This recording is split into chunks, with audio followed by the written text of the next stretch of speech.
So here you go. This is from the Wonderlic people. They're a commercial company that makes general cognitive ability tests, and it's often used by corporations, even though it's actually illegal. It's actually illegal to use IQ tests, but the Wonderlic doesn't promote themselves as testing IQ. I think it's general cognitive ability, which is the same thing, but whatever. The SATs, the GREs, the LSATs, all of those are IQ tests.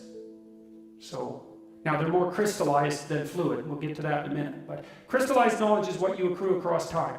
So you could say that fluid intelligence is what programs your brain. It fills it with facts, let's say. It fills it with knowledge. And then, but you can get an estimate of your intelligence by sampling your domain of factual knowledge. And the reason for that is that, well, obviously, the better the programmer, the better the content. And so what that also means is that you could, if your prefrontal cortex was damaged later in life, your fluid IQ could plummet, but your crystallized IQ remain more or less intact. So even though they're not different, one produces the other, and then once the producer has produced, then the producer can disappear, and you've still got the encoded knowledge.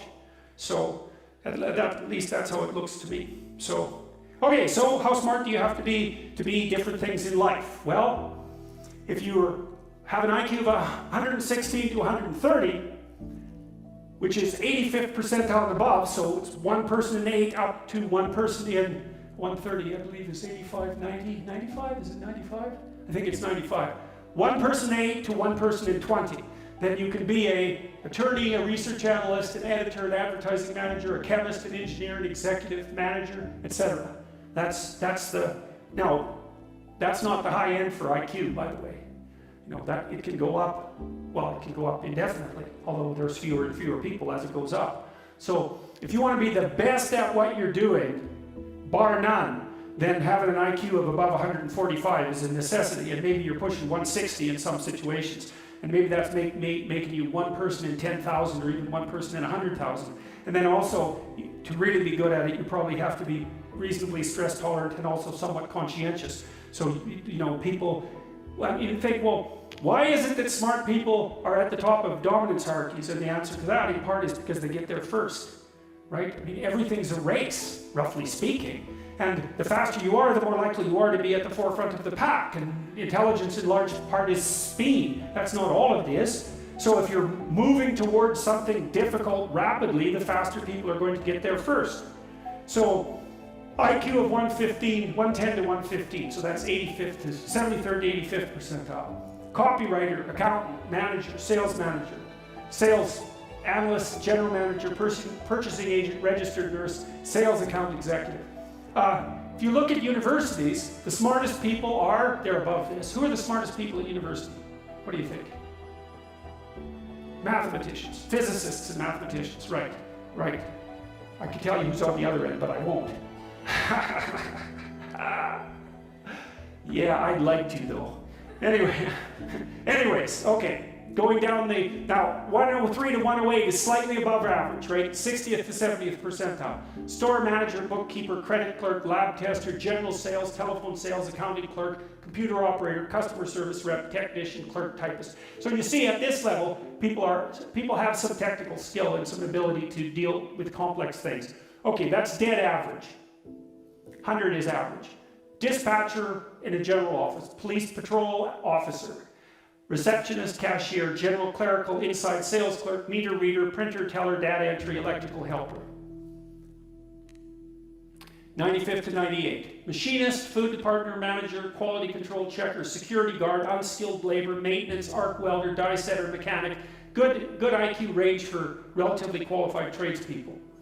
87 to 93. Messenger, factory production worker, assembler, food service worker, nurse's aide, warehouseman, custodian, janitor, material handler, packer. Now, what you're starting to see is that as you move down the hierarchy, the jobs get simpler, they're more likely to be assigned by other people, or they're repetitive. Because what IQ predicts to some degree is how rapidly you can learn something, but once you've learned it, it doesn't predict necessarily how well you do at it. And so, the more repetitive jobs people with lower IQs are more suited to more repetitive jobs. Under 87, is there something? Well, no. Right, that's a big problem. And it's something our society has not addressed at all. Jobs for people with IQs of less than 85 are very, very rare. So what the hell are those people supposed to do? It's like it's 15% of the population. What are they supposed to do? Well, we better figure it out, because one of the things that's happening too is that as the high IQ tech geeks get a hold of the world, the demand for cognitive power is increasing, not decreasing, right? You want to be a teller? Well, you know, those checkout machines, they're not so simple. You want to work at McDonald's? You think that's a simple job? You don't see robots working at McDonald's. And the reason for that is that what McDonald's workers do is too complex for robots to do. So this is a discussion that no one wants to have, but that's okay. It's still a problem, and it has to be dealt with. So the US government, I think I told you this at one point already, it's illegal to induct anyone into the US Army if they have an IQ of less than 83, right? It's about 10% of the population.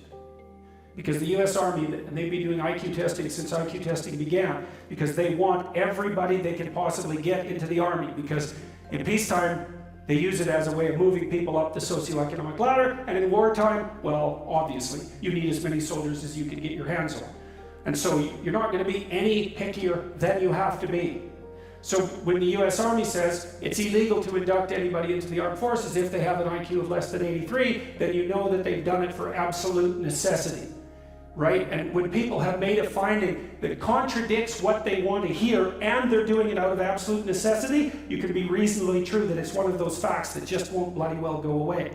And so you might think, well, if there's nothing for someone with an IQ of less than 83 to do in the Army, what makes you think that there's something that they can do in the general population?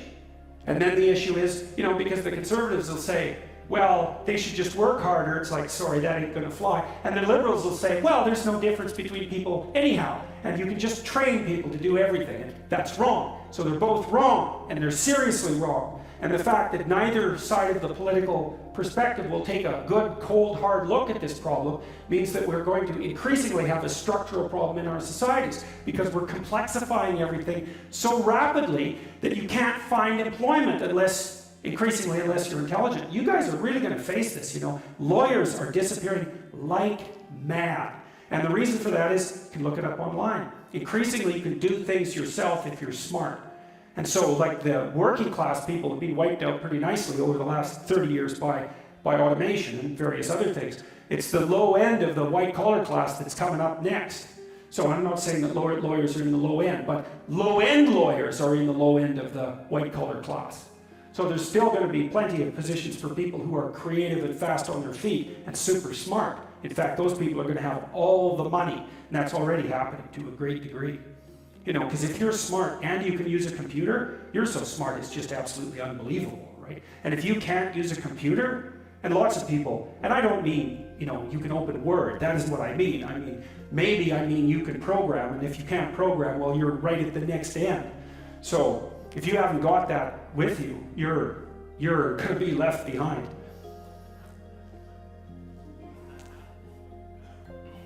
Oh, a lot of them will take Demerol.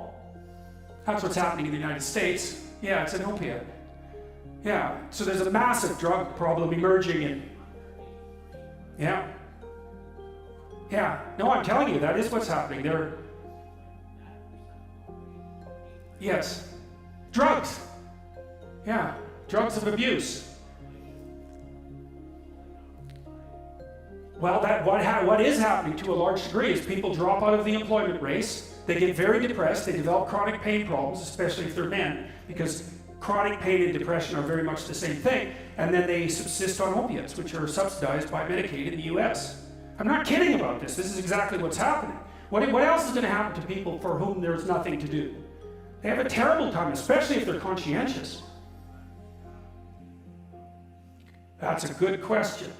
You know, the AI guys are pushing hard on this. Hey, what's the biggest employment category? Driver. Think about it. What's Tesla doing? What are all the AI guys working on as fast as they possibly can? Driverless cars. No problem. Except that's the biggest employment category for men. So what are those guys going to do? Yeah, they're going to sit home and, you know, be miserable with their wives and take opiates because they have chronic pain problems. Right. nasty. And you might think, well, could they think up something else to do? Well, if you have an IQ of 83 or less, you're not going to be doing a lot of thinking about something else to do. You know, that isn't how it works.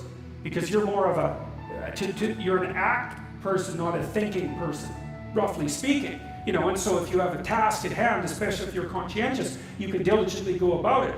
But, you know, I've tried to train people with IQs of 80 and less to do what I would consider tasks that one of you could learn to do in 10 minutes and never make a mistake again. And it's like tens of hours with bare minimum mastery of the tasks. So, yeah, it's an ugly situation, no doubt about it.